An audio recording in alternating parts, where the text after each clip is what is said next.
Hey, what's going on? I'm Corey and I run a five-figure AI automation business. And today we're going to explore the second part of our five-part series of the 5 phases of business automations that you need to go from a foundational clarity sense all the way through to a complete owner liberation. So, without further ado, if it sounds like something you're into, let's jump into it. So, as I mentioned, we've gone through the foundation clarity yesterday. We did this. If you haven't seen that, go check out the video. So, what we're going to do today is we're going to go to capture efficiency. It's going to be a bit more automation in it. Yesterday it wasn't sort of dry. I guess you could call it dry, but it allowed us to identify and just build that ground. So now we can start doing efficiency, start adding revenue systems. We know nothing's going to break. We've done just the setup part. So capture efficiency. Where's my squares? Over here. What does this mean? Capture efficiency. Well, we want to buy back your time with smart and targeted automations. We want to make sure that we start getting rid of the mundane stuff. I guess you could look at it. We want to buy back the time as in delegation, as in making sure that as we go into revenue systems, which is tomorrow's one, they have time to attend those sales calls. So we start moving from a one or B person, so one person team, and you start moving to a salesperson job. This could be his tie. That doesn't look like a tie. And then what happens is this will then be automated, and you go into this sort of moving it to like the sales side, to the, I guess, just a freer side to be delegated into more important and more high value stuff within the business. So we're going to capture the efficiency today. Why does this matter? Your time is the most expensive resource, and I'm sure you know that. You would, as you sort of grow, you're like, oh, I could be going out making money, I could be signing new deals, I could be getting new clients, new relationships, new everything. So you do intrinsically understand that your time is the most expensive resource. And this is at the point where we want to start leveraging to get this, so we understand. We saw it in the SOPs, for example, yesterday, building those. We understand maybe that's not the best use of time. So we need to leverage AI to help sort that stuff out. And most businesses waste about 20 to 40% time to us. Now, if you take that over, if we say 1 year, and this is, let's just go on the higher end, 40%, and we go to the second year, and we're at 80%, or 80 technically, right? Over 200%. At the third year, you're pretty close for doubling the efforts of business owners by year three, just by identifying tasks and automating them. You would get it to around 120.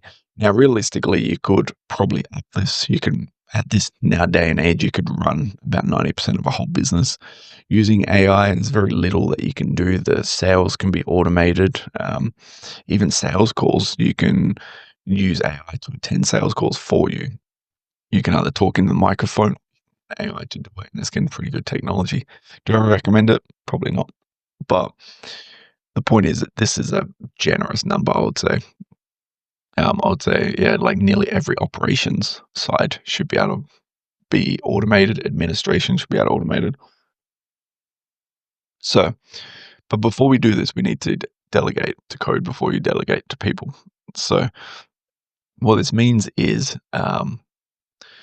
if we can delegate it to an AI or an automation, we should delegate it there before people, solely for the reliability, the efficiency. There's just a whole lot of things. Now, it's not saying this is an anti-human. This is just a better use of the time for our businesses. We want the people to do the high impact, only people jobs. and get the AIs to do everything else. So where do we start? Well, we start with a high frequency, low creative tasks. This is that age-old, all AI is going to replace humans. Well, AI will replace humans that do high frequency, low creativity tasks, right? But high creativity AI is not there yet. And high creativity may be copywriting, it may be doing your cold email sequences, it may be doing your marketing, your pictures, if we're doing like Canva and we're using all this stuff. It may be doing sales and doing an in-person talking to clients. I mean, that's doesn't seem like creativity, but you still need to act on the fly. You need to create the right responses, use the right language, tone. Um, there's a whole bunch of it in there. So the opposite of this is obviously what you want humans to do, really, if you look at it. So what does this look like? Well, lead capture and routing. So someone fills in a form on your website. This maybe goes to CRM or goes to the sales team. This is routing. This should 100% be automation. Even this lead capture, it should be automated. Now, designing it, probably not, but in terms of getting from A to B and then to sales team, 100%. Team. Okay, that was a mess. That should be automated. Missed calls to SMS follow-up should be automated. All this is sending a text message. It doesn't need to be human. 90% of the time, this is the same thing. This is, hey, sorry, I missed your call. Just in a job, can you, if it's important, please send me a text message here or send me back, or just something to just respond instantly. Meeting scheduling. Now, let's say they go to the sales team. Or maybe there's another step here, right? Maybe what we want to do is to send them a calendar invite. Send calendar.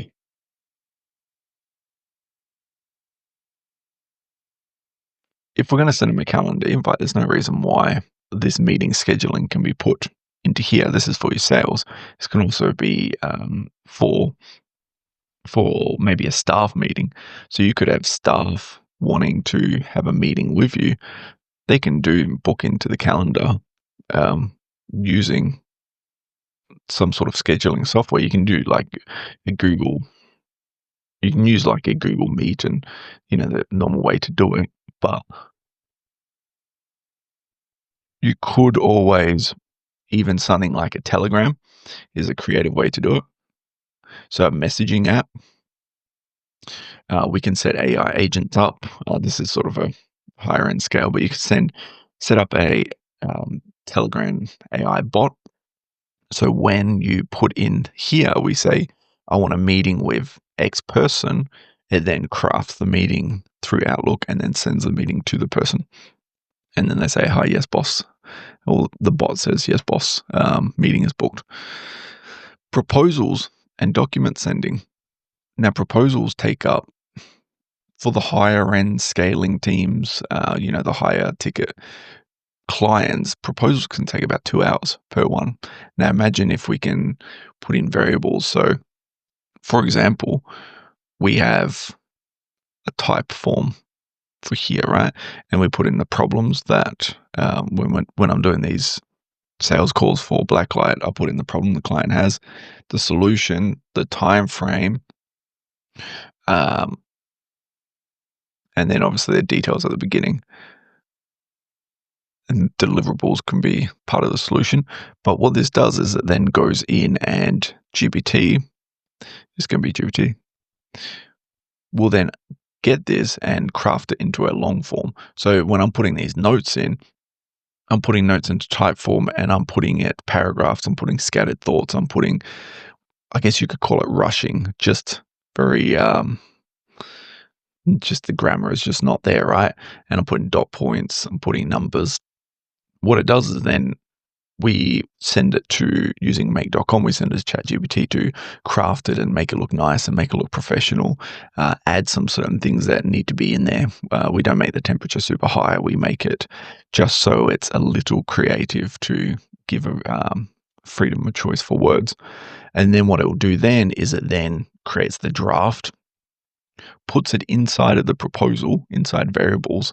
So inside my proposal here, it will say like a curly bracket, and then I'll have like name here. So what it will do then is it will craft, GPT will spit out the responses and craft these. So we'll have like name, we'll have the deliverables and everything, and then I'll put it into the variables into here. So for this whole proposal section, the only thing I do is I fill out this type form, and then the whole proposal is done as a draft, and then it gets saved into, I use PandaDoc, and it saves into a draft. And then all I need to do is log in, quickly check the wording, change a few things, take maybe 10 minutes, just confirming it's all right. And then I just hit send.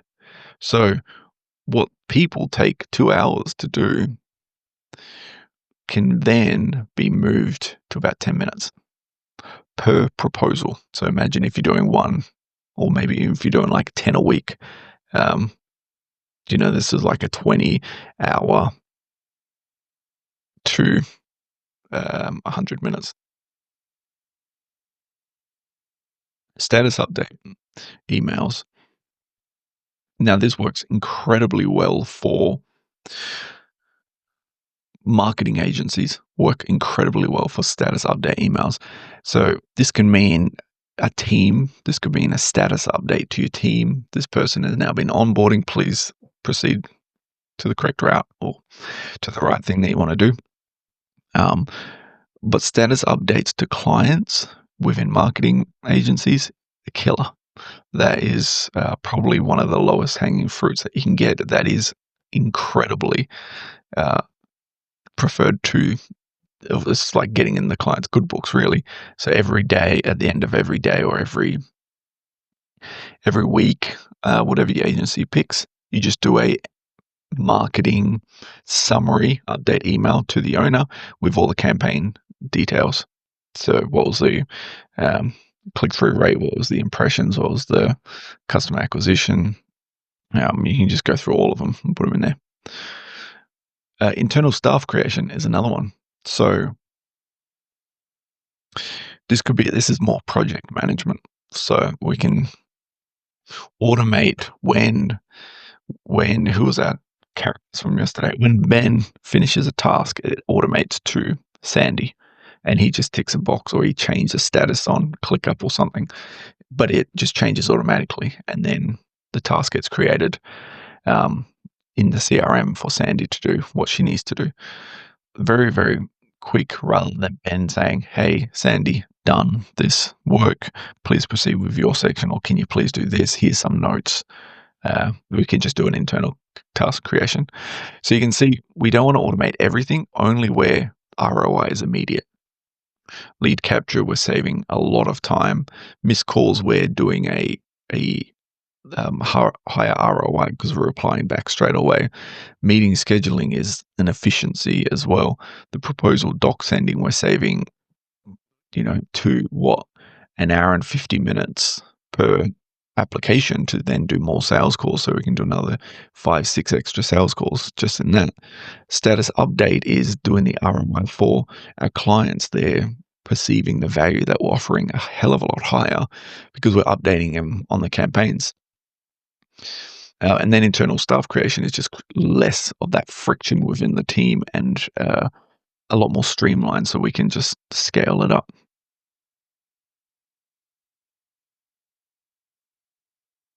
So priority areas. If we draw a matrix, right, and this is obviously frequency. I've got my notes here, and this is complexity.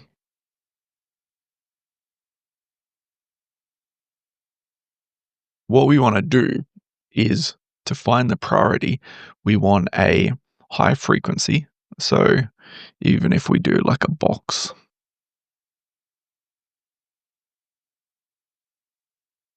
we want to find the stuff that's in here, hidden here. No, sorry, in here. Brain's not working today. So we want a high frequency, low complexity. So this stuff in here is our golden ticket. This is the low creativity tasks, right? We do it all the time and it's really mundane. This could be onboarding sequences because they're all pretty much the same. This could be follow-ups. If you send birthdays to every client's, client management, relationship building, all of that will fall into here. This is the stuff you want to automate first. So high frequency, low complexity. We have lead forms to CRM.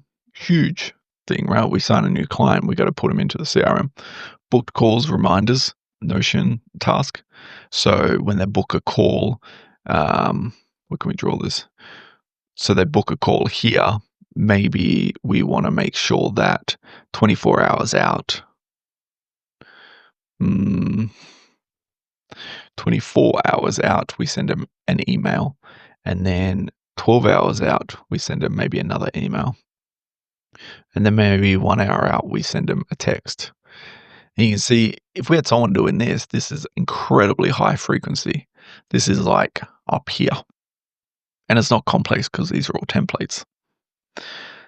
And then invoices to Slack. Most agencies are 30% of their time, I would say, is just chasing invoices, just constantly trying to work out who's overdue, what's remaining, and then sending out emails to people. But we can automate a lot of that stuff. So what are the tools that you're going to use? Well, I suggest if you're just starting, start with Zapier. There is obviously a price with Zapier. All of these will have prices on them. You can get the free version with Zapier. You get about 100 triggers, so 100 activations, I guess you'll call it.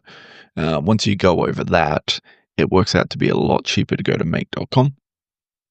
However, usually when you're starting, if you don't have a lot of experience with no-code tools, you'll want to start with Zapier because it's simple type, it's simple. I want to connect my Stripe to my Excel spreadsheet. So it's just text to automation. Once you go into Make, it's still similar. You still have your nodes, so it's obvious that you can go Stripe to Excel or Sheets, whatever you want, and you just drag and drop there. If you're doing sort of a little more complicated ones, or if you're doing, connecting to the back end, you'll find that Zapier is very rigid with some softwares.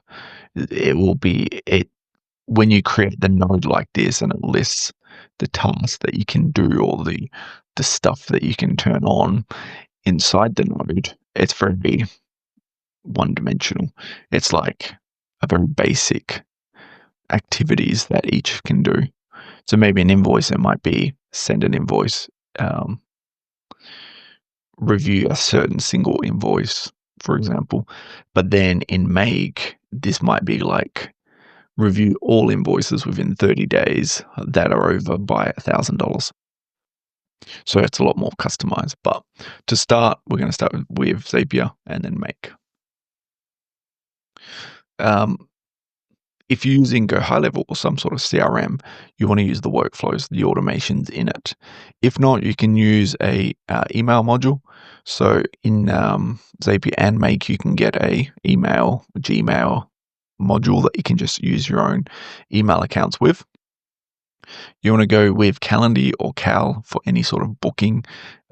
Cal is a little more expensive than Calendly. You can also just book it with, so if your website has one, so for example Wix has a booking form on it, and then you want to use a database / project management. Notion and Airtable is usually the easiest ones. Now, a huge thing that people they often do is they just think that we need to introduce everything or it needs to be some complicated flow, when really you could run a 30K business off just these things very, very simply. Like, it's not a huge thing. Sure, you may look nicer if you have like a CRM, for example, but if you have an Airtable and everything is automated within Airtable, you could run it fairly easy. You have maybe different tabs, for example, for different things. We can just do multiple integrations and multiple automations that just use an Airtable.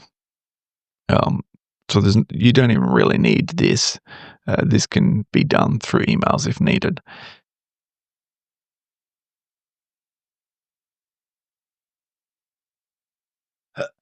So, common mistakes. We're going to start with the quote. If you can't write it on paper, don't automate it yet. You need to go back to the first video that we did on building the foundation. But often I'll attend these strategy calls and they'll say, okay, I want to automate this. And I go, okay, how does it work? Tell me what flows, what's point A, point B, point C. And they can't label it. They say, oh, well, we do emails and then it goes CRM and then we call them. And that's maybe like a whole sales process. It's like, okay, but what about, is there a landing page? Oh, yes, there's a landing page. Okay. What do they put in the details? Oh, they put this in. So you need to map what it is. And if you really can't map it, you shouldn't automate it yet. Because what we're going to do is we're going to set up the automation and two things are going to happen. We're going to automate it and we're going to miss a step, a chunk in there. And if it's a chunk such as importing into the CRM, or maybe you sort of indicated you use a Google Sheets, you do have a CRM that you don't often use, then maybe that never goes into the CRM and we build the automation around it. It's just going automation, data collection to Sheets. The second thing is, if you don't know what's there, and maybe there's previous automations, there's a very good chance that the automation that you build is going to trigger another automation that's already in it. I've had clients who have had Pipedrive and they have 200 odd zaps. And when we implement an automation, it triggered something else. And then in the CRM, a new client was added. It's like, where? And this is because they didn't have a map of where it is. It was just constantly adjusting and implementing wherever an issue happened. So something happened, or reactively put a zap in place. That's it. So then when it came to actually putting a planned zap part of the roadmap, it was triggering other things that might go back and find what it is. So if you can't write on paper, don't automate it. This also ties into people automating things they don't understand. Now, there's a caveat to this. Obviously, a lot of the AI stuff you understand. So if we say we want to do like a video generation, okay, sure, but just use like professionals for that, because it's easy enough to say, yes, we want to just do a video generation from a prompt, connect everything, but it's not as simple as just a video generation to prompt. Like, do we need to pass anything? Do we need to use a compressor module? Does it need to adjust certain dimensions for a website? Is it going on socials? Does it need to be a certain aspect for format? Is it going to breach copywriting? Is it going on YouTube and are we going to hit copywriting issues? So there's a lot of stuff in there. So you ideally want to understand what it is. So when we go back to this map, we don't really want to automate this stuff yet, because these are the complex. We want to just hit this target area first because we understand it. And then for getting edge cases is what we just spoke about with implementing it and not understanding that maybe something else is happening. Maybe it triggers something on the back end. No fallback processes. When something breaks, there's been countless times when something is broken and there's no logic to indicate it's broken. Usually you do get like a make notification if something doesn't happen, or if there's an error on it. But what happens after that? gone into businesses and they're like, we need this automation done straight away because everything's been offline for 2 days. And it's like, okay, but what was the fallback logic? Oh, it wasn't. We just put it in like this. So they put in an automation, then they relied 100% on it with no fallback logic. So when it failed, the whole business got straight to a halt because there was nothing to keep it running on the back end. Now, this could look something simple like, say your CRM is down. Is there an Airtable or is there another data storage that is just mass going in? Like, sure, it may be messy, but what it could do is it could just sit on the back end collecting the data for each client. So when the CRM does go down or whether something happens to your account or, you can't trust IT people, that if something does happen, you've got a fallback option, right? And lastly, overcomplicating before validating manually. So putting in hundreds of zaps because it's all part of your roadmap may look cool, and we're gonna automate everything. We're gonna automate socials. We're gonna automate sales process. We're gonna automate admin operations, but it's like overcomplicating it. And then you've also got the aspect of people just trying to automate something without actually doing it manually. So this could be they want to try a new process, but they haven't done it manually. Maybe for a client, maybe we want to send birthday cards for clients on their birthdays. And what they do is maybe they just instantly go to a emailing platform, right? And then they say like, happy birthday, HB, with a celebration thing. But maybe that's not what the customers want.